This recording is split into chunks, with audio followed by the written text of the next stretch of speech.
Smartly কথা বলতে হবে, ইমানের টাকা দেয়। 54 বছর হলো বাংলাদেশ স্বাধীন হয়েছে। এই 54 বছরে যারা ঘুরে ফিরে ক্ষমতায় এসেছেন, এই খতমের উম্মতের বিষয় নিয়ে উম্মতে মুহাম্মদীর সঙ্গে তামাশা করেছে। কথা বলেন ঠিক কিনা? আওয়াজ করে দেবেন। আচ্ছা আপনারা বলেন, আমাদের দেশে হিন্দু আসেনি? আরে ভাই কথা বলেন। বৌদ্ধ আসেনি? খ্রিস্টান আসেনি? নাস্তিক আসেনি? আমাদের কোন আলেম এই কথা বলি নাই যে হিন্দুদেরকে, বুদ্ধদেরকে, খ্রিস্টানদেরকে এই দেশে উঠায় দেন। বরঞ্চ আমরা বলি নাগরিকের সুযোগ সুবিধা হিসাবে আমাদের যে সুযোগ সুবিধা, তাদের সেই সুযোগ সুবিধা। কেন? তারা ভিন্ন ধর্মের হওয়ার পরও তাদেরকে উৎখাতের কথা আমরা বলি না কেন? আমাদের কোরআন আমাদেরকে বিধান দিয়েছে, আল্লাহ বিধান দিয়েছে, লাকুম দীনুকুম ওয়ালিয়া দীন। যার যার দিন তার কাছে থাকবে। তবে কোন মুসলমান মন্দিরে ঢুকা রোজা আর পূজাকে এক বলতে পারবে না। এটা ভিন্ন কথা। হ্যাঁ, হিন্দুরা আছে, মন্দিরে থাকবে, তাদের মন্দিরে পূজা হবে, হিন্দুরা পূজা করবে, কিন্তু কোন পূজায় মুসলমান ঢুকবে না। কেন? এটা ঈমান আর কুফরের বাউন্ডারি আছে ভাই। যে কোন মুসলমান কুফরকে প্রমোট করতে পারে না, কুফরকে শুভেচ্ছা জানাইতে পারে না। যে মুসলমান কুফর আর ঈমানকে একসাথে করবে, খোদার কসম তারা হবে ঈমান। বলেন হিন্দু, আপনাদের হায়দ্রাবাদ হিন্দু আছে? আরে ভাই কথা বলেন না। তাদের মন্দির আছে, ওখানে পূজা হয়, জানতো আপনারা? জাননি? এখানে আবার নেতারা তো ভোটের জন্য পাগল হয়ে গেছে। রোজার পূজা মুদ্রার এই পিঠা দুই পিঠ। আল্লাহর কসম, আমার হাতে যদি ক্ষমতা থাকতো পিঠায় তার চামড়া উঠাইয়া দিতাম। আরে বেটা বিয়াদব, রোজা হচ্ছে ইমানের নিদর্শন, আর পূজা হচ্ছে কুফরের নিদর্শন। কুফর আর রোজা, কুফর আর নিদর্শন পূজা আর ইমানের নিদর্শন রোজা কখনো এক হতে পারে না। বলেন হিন্দুরা আছে? থাকবে। বৌদ্ধরা আছে? থাকবে। খ্রিস্টানরা আছে? থাকবে। কেন? তারা এই কথা কোন আমরা মুসলমান। বলেন তারা এই কথা বলে? তারা বলে তারা হিন্দু, তারা বুদ্ধ, তারা খ্রিস্টান। যার যার ধর্মে তারা ধর্মীয় রীতিনীতি উদযাপন করে। কিন্তু কাদিয়ানি কুত্তারা কাফের হওয়ার পর তারা নিজেদেরকে মুসলমান দাবি করে। আমাদের আপত্তি হলো এই জায়গায়। আল্লামা আহমদ শফি রহমতুল্লাহ আলাইহি তৎকালীন লেডি ফেরাউন শেখ হাসিনাকে এই কথা বলেছিলেন যে কাদিয়ানীদের ব্যাপারে আমাদের ওপিনিয়ন হচ্ছে তারা ইসলামের চূড়ান্ত দুশমন, আল্লাহর বিধান মতে তারা কাফের, নবীর বিধান মতে তারা কাফের, উম্মতের ইজমা মতে তারা কাফের, নিকৃষ্ট কাফের, বিকৃত কাফের।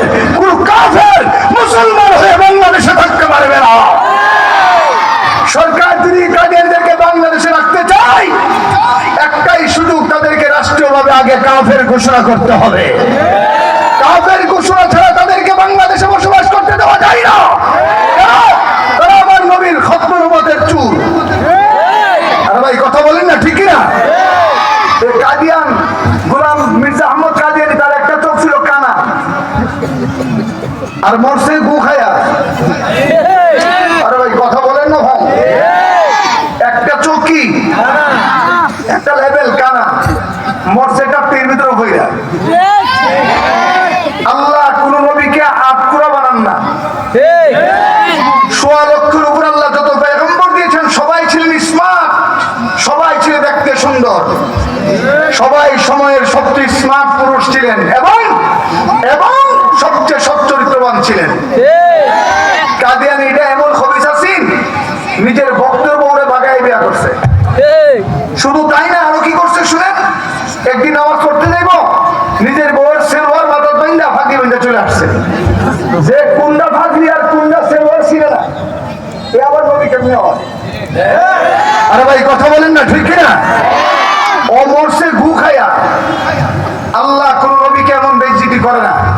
এই ব্যাপারে আমাদের বলার কিছু নাই। বলেন কাদিয়ানীরা মুসলমান না কাফের? দুটো বলেন, আওয়াজ করে বলেন, তারা মুসলমান না কাফের?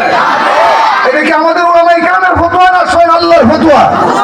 বলেন এই ফতোয়া কি আমাদের না মুহাম্মদুর রাসূলুল্লাহর ফতোয়া? এটা উম্মতে ইজমার ফতোয়া। কাফের কাফের হয়ে থাকবে, মুসলমান হয়ে থাকতে পারবে না। কথা বলেন ঠিক কি? আসলে আওয়াজ করে বলেন। দেখেন বর্তমান আমার ব্রাহ্মণবাড়িয়াতে কাদিয়ানীদের সবচেয়ে বেশি দুর্গ হলো আমাদের ব্রাহ্মণবাড়িয়া। তাদের কৃষ্টি কালচার আমরা দেখছি, তারা রাষ্ট্রীয়ভাবে কাফের ঘোষণা না হওয়ার কারণে তারা গোপনে গোপনে চুপি সারে টাকা দিয়া পয়সা দিয়া লোক দেখায়া আমাদের সহজ সরল মুসলমানদের ঈমানকে ধ্বংস করছে। আপনারা জানেন গত কয়েকদিন আগে সরোবরী উদ্যান ময়দানে মধুপুর বিশ্ববিদ্যালয়ের নেতৃত্বে সারা বাংলাদেশের সমস্ত মুসলিম উলামায়ে কেরাম ইতিহাসের বড় মহাসমাবেশ কায়েম করে সরকারকে মেসেজ দিয়েছি। বিশেষ করে প্রফেসর ডক্টর ইউনূস সাহেব, আমরা বিনয়ের সাথে বলি, ও ডক্টর ইউনূস সাহেব, আপনি নির্বাচিত হন নাই। এদেশের যুবকরা রক্ত দিয়েছে, ছাত্ররা রক্ত দিয়েছে, এদেশের আলেমরা রক্ত দিয়েছে, ফ্যাসিস্ট বিতাড়িত হয়েছে। এর উসিলা আল্লাহ আপনাকে সরকার প্রদান করেছেন। আচ্ছা, আপনারা বলেন হাসিনা আফা যদি না যাইতো ডক্টর ইউনূস কি প্রধান উপদেষ্টা হইতে পারত? কথা বলেন না কেন? ওনাকেও আদালতের বারান্দায় ঘুরতে হইতো। বলেন, ওনাকেও আদালতের বারান্দায় ঘুরতে হইতো। আদালত সময় হয়ে গেছে, শেষ 1 মিনিট, আজানের সময় হয়ে গেছে। এবার তৈরি হন, প্রস্তুত হন। আমি একটা পরিসংখ্যান বলে শেষ করি। নবীর জীবনে 57টি যুদ্ধ হয়েছে, 27টি যুদ্ধে নবী নিজে অংশগ্রহণ করছেন। এই 57টি যুদ্ধে মুসলমান কাফের দুইটা মিলে মারা গেছে, শহীদ হয়েছে 1080 জন। আর রসুলের ওফাতের পরে সিদ্দিক আকবরের জমানায় একজন ভণ্ড নবীর আবির্ভাব হয়েছিল, তার নাম ছিল মুসাইলামাতুল কাজ্জাব।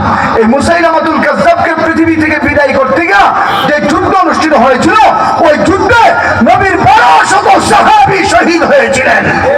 এই 1200 সাহাবী ছিলেন হাফেজে কোরআন। এরপরেই কোরআন সংরক্ষণের ব্যবস্থা গ্রহণ করা হয়েছিল। আমি এই হায়দ্রাবাদ এলাকার, বিশেষ করে নবীনগরের দক্ষিণ এবং মুরাদনগরের উত্তর, এই মুসলমানদেরকে আমি জিজ্ঞাসা করি, নবীর প্রেমের জন্য যদি, খতমানবাদ অক্ষুণ্ণতার জন্য যদি আবার রক্ত দেওয়ার ডাক আসে, আমরা কি নবীর জন্য জীবন দিতে রাজি আছি? আমরা কি ঘন্টা উড়াইতে রাজি আছি? আমাকে আব্দুল্লাহ লাগে রাখেন।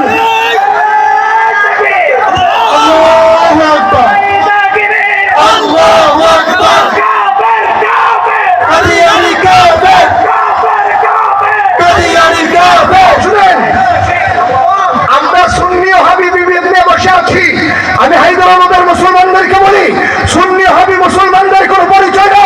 মুসলমান হচ্ছে ভাই ভাই, মুসলমান হচ্ছে এক আত্মা, মুসলমান হচ্ছে দেশাধিকার।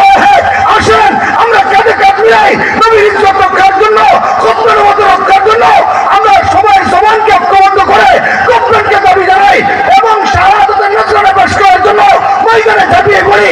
কোনো সমঝোতা হবে না, আবাস হবে না ততক্ষণ পর্যন্ত রাষ্ট্রীয়ভাবে আমার নবীর হত্যার দুশ্মনদেরকে কাফের ঘোষণা না করবে। এর জন্য রক্ত লাগবে, দিবেন? নবীর জন্য রক্ত দিবেন? যুবক শোনো, নবীর জন্য বাঁচলেও লাভ, নবীর জন্য মরলেও লাভ। আমরা ইনশাআল্লাহ প্রকল্প গ্রহণ করেছি। আগামীতে এমন এক ডাক আসবে, যুবকরা নবীর হত্যার জন্য রক্ত দিবে। আমি চাই হায়দ্রাবাদের যুবকরাও আমার নবীর জন্য জীবন দিবে। ইনশাআল্লাহ ইনশাআল্লাহ যেন এই রক্ত দিয়া আসরের ময়দানে আমরা নবীর সঙ্গে জান্নাতে যাইতে পারি। আল্লাহ আমাদেরকে তৌফিক দান করুন। ওয়া মা আলাইনা ইল্লাল বালাগ।